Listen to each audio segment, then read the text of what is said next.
Over the past 45 years, music has definitely been a very important part of the ministry.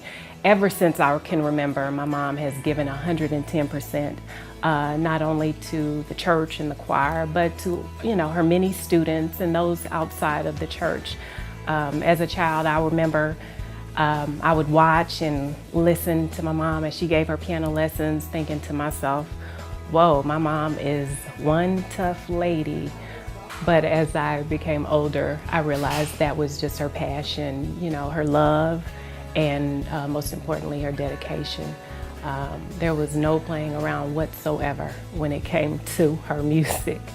I'm also still realizing how her love of music has cultivated so many relationships. Because she's the type of person that she's so personable, but when it comes to music, she's a perfectionist. I don't know if anybody really knew that she wanted to be a concert pianist. She wanted to play Carnegie Hall. She did not want to be a pastor's wife. And when Pastor Booker came to her and told her the story, she tells the story about how she just started screaming.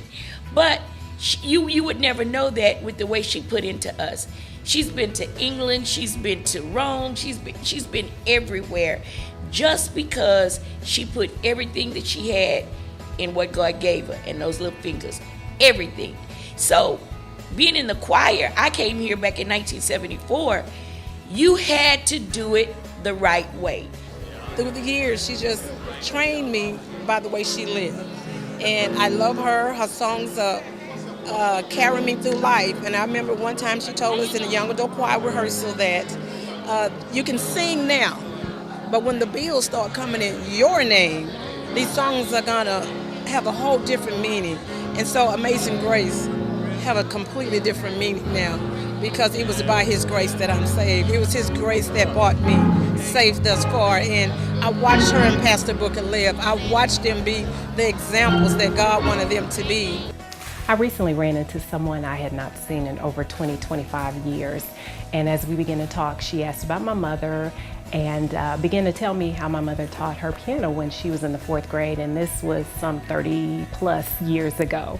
So she mentioned how she wished she lived in Atlanta so she could teach her daughter piano now, and how much she loved my mom. But that just goes to show the impact this ministry has had on so many lives over the past 45 years.